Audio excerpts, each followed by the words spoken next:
इस तिवारी सर के चैनल में आप सबका हार्दिक अभिनंदन और स्वागत है। आशा करते हैं आप लोग अच्छे होंगे। आज हम लोग पढ़ते हैं त्रिभुज ट्रायंगल्स। इसका सबसे महत्वपूर्ण जो टॉपिक्स है उस चीज़ों को हम लोग चर्चा कर लेते हैं। सबसे पहले आता है केंद्रक, यानी सेंट्रियोइड इसको बोलते हैं। केंद्रक को सेंट्रियोइड बोलते हैं। किसी त्रिभुज की मध्यिकाओं का प्रतिच्छेद बिंदु उस त्रिभुज का केंद्रक कहलाता है। सबसे पहले ये फिगर को वाच कर लेते हैं। फिगर में केंद्रक लिखा हुआ है। फिगर पर ध्यान दीजिए, जैसे आपका परिभाषा कर रहा है उसी को फॉलो करते हैं हम लोग चलेंगे।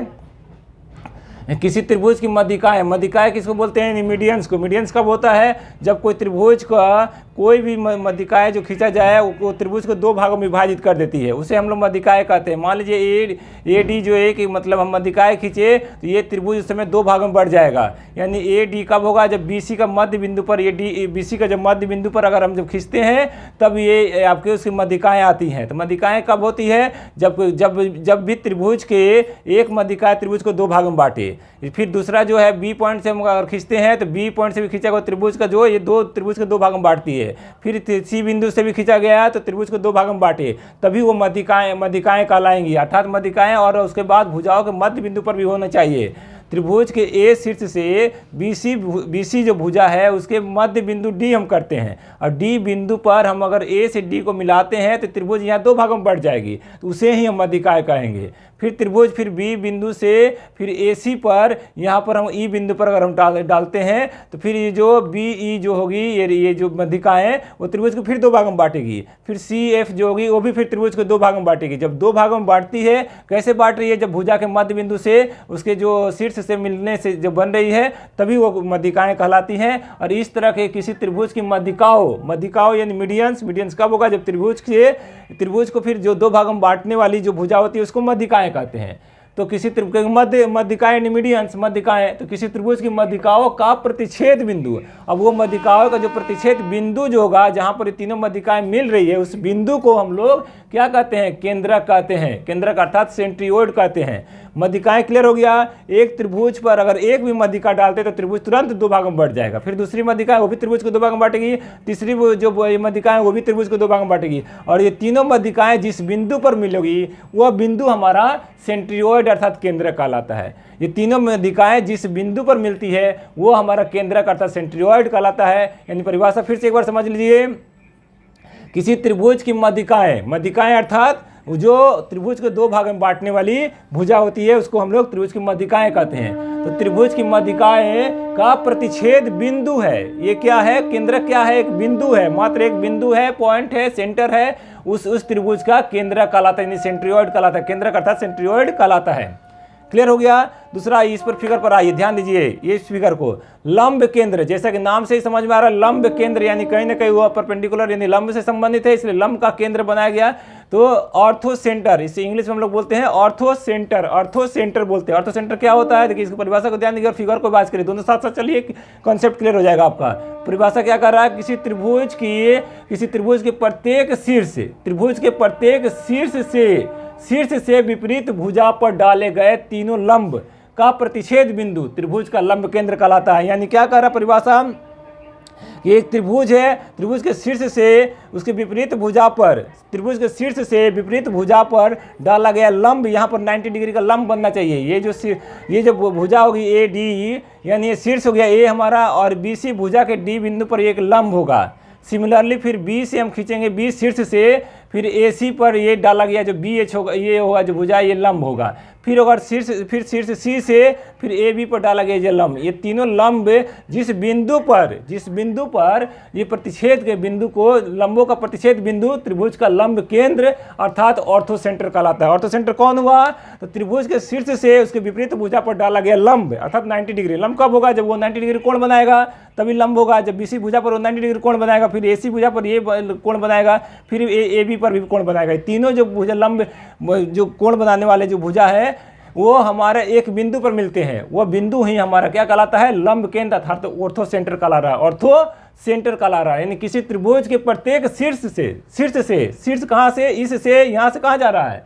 शीर्ष से विपरीत भुजा हमारा यहाँ पर है, बीसी है, ए से बीसी पर जा रहा है। बीसी पर डाले गए तीनों लंब कितना, एक लंब, दो लंब, तीनों लंब का प्रतिच्छेद बिंदु, ये तीनों लंब किसी एक बिंदु से होकर जा रहे हैं, यानी ये बिंदु जो जिस बिंदु से होकर जा रहे हैं वो बिंदु हमारा क्या कहला रहा है, लंब केंद्र अर्थात ऑर्थो सेंटर, लंब केंद्र अर्थात ऑर्थो सेंटर कहलाते हैं। क्लियर हो गया हमारा।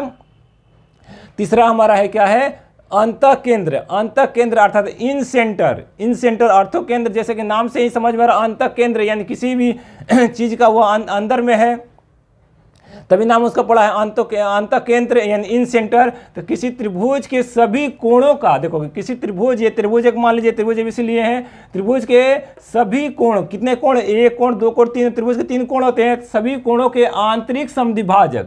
अभी त्रिभुज का क्या करें हम, ये बी बिंदु पर जो कोण बना हमारा, ए बिंदु पर जो कोण बना और सी बिंदु पर जो कोण बना, इस कोण का आधा करिए, कोण को क्या करिए, आधा करिए, कोण ए को भी आधा करिए, कोण बी को भी आधा करिए, कोण सी को भी आधा करिए। किसी त्रिभुज कैसे होगा, नहीं हो रहा तो कंपास से कर सकते हैं, ऐसे भी अपना आधा आपको हाफ करना है, यानी क्या करना है, आधा करना है। किसी त्रिभुज के सभी कोणों का आंतरिक समद्विभाजक, समान दुभाजक, यहाँ जो ये बी ई जो जाएगी भुजा, यहाँ कोण और ये कोण दोनों, जैसे मान लीजिए यहाँ पर 60 डिग्री का है तो 30 डिग्री का होगा। अगर ये यदि अगर दूसरे भी कोण अगर मानते हैं हम लोग तो वो आधा होना चाहिए, 30 डिग्री का, 60 डिग्री का है तो 30 डिग्री होना चाहिए। सिमिलरली यहाँ पर 30 होना चाहिए, यहाँ पर 30 होना चाहिए। तो वो जो जा रही है किसी त्रिभुज के सभी कोणों का आंतरिक समद्विभाजक, जो समद्विभाजक जा रहे हैं, समद्विभाजकों का प्रतिच्छेद बिंदु, फिर वो भी एक बिंदु से होकर जा रही है, एक बिंदु पर मिलती हुई जा रही है, एक बिंदु से होकर जा रही है, प्रतिच्छेद बिंदु उस त्रिभुज का अंतः केंद्र अर्थात इन सेंटर कहलाता है, अंतः केंद्र अर्थात इन सेंटर कहलाता है। इन सेंटर कैसे हो रहा है कि एक त्रिभुज लिए, त्रिभुज के जो प्रत्येक कोण का समद्विभाजक जो समद्विभाजक कर रहे हैं, तीनों कोण का समद्विभाजक जिस बिंदु को मिल रहा है वो बिंदु हमारा क्या कर रहा है, अंतः केंद्र अर्थात इन सेंटर कहलाता है। क्लियर हो गया। चौथा जो कंसेप्ट पर चलते हैं, ये कह रहा है परिकेंद्र क्या कर रहा है, परिकेंद्र का इंग्लिश में बोलते हैं सरकम सेंटर। परिकेंद्र यानी सरकम सेंटर क्या है, तो किसी त्रिभुज की भुजाओं के लंब अर्ध को, किसी त्रिभुज की भुजा, अब भुजा पर आना है, यहाँ पर क्या था, कोण पर था, ये कोण से नाता था, यहाँ पर भुजा पर नाता है। अब ध्यान दीजिए भुजाओं पे, किसी त्रिभुज के भुजाओं के लंब अर्धक। अब मान लीजिए ABC एक त्रिभुज है, तो AB भुजा के अब यहाँ पर लंब लाना होगा, AB भुजा का अर्धक करना होगा, AB भुजा का आधा कैसे होगा, तो ये कंपास से भी कर सकते हैं, यहाँ से यहाँ पर 2 पॉइंट ले लेते हैं, यहाँ का इसको कंपास से कर सकते हैं। ऐसे भी नॉर्मली आपको इस भुजा को आधा करना है, क्या करना, पहले यहाँ पर कोण का आधा करना था इन सेंटर में, यहाँ पर क्या है, सरकम सेंटर में आपको भुजा को आधा करना है। किसी त्रिभुज के भुजाओं के लंब अर्धक, भुजाओं के लंब होना चाहिए, परपेंडिकुलर होना चाहिए अर्धकों का प्रतिच्छेद बिंदु, इस पर भुजा का ध्यान देना है। भुजाओं के लंब अर्धकों का प्रतिच्छेद बिंदु जो होगा, जिस बिंदु पर यहाँ पर मिलेगी, यानी वो बिंदु हमारा क्या कहलाएगा, परिकेंद्र अर्थात सरकम सेंटर कहलाता है, सरकम सेंटर कहला रहा है। तो देखिए यहाँ पर कंसेप्ट समझने में कोई ज़्यादा ये नहीं है, कठिन नहीं है। पहले यहाँ पर क्या कर रहा है, भुजाओं के अर्धक से जो तीनों भुजाओं के जो अर्धक हुए, वो जो जाकर अंदर में जो मिले, अंत में मिले, पॉइंट पर मिले, वो हमारा परिकेंद्र कहलाया। यहाँ पर कोणों का अर्धक, जब कोणों का अर्धक जिस बिंदु पर मिले, कोणों का अर्धक जिस बिंदु में मिले, वो अंत केंद्र कहलाया है। यहाँ पर क्या है, शीर्ष से विपरीत भुजा पर डाला गया लंब जो है वो हमारा क्या कहला रहा है, लंब केंद्र कहला रहा है। यहाँ पर क्या, मध्यिकाएं जिस बिंदु पर मिल रही है, मध्यिकाएं जो है त्रिभुज के जिस बिंदु पर मिल रही है उसको केंद्र कहला रहा है। इस तरह से हम लोग अपना केंद्रक, ये कुछ टर्म्स जो होते हैं त्रिभुज से जुड़े हुए हैं, जो त्रिभुज से, सेंट्रियोइड, ऑर्थो सेंटर, इन सेंटर, सरकम सेंटर, यानी केंद्रक, लंब केंद्र, अंत केंद्र, परिकेंद्र के बारे में समझे। वीडियो आपको अच्छे लगे तो लाइक करिए, शेयर करिए, सब्सक्राइब करिए, बेल आइकन बटन को दबाइए, कमेंट बॉक्स में सुझाव लिखिए। धन्यवाद।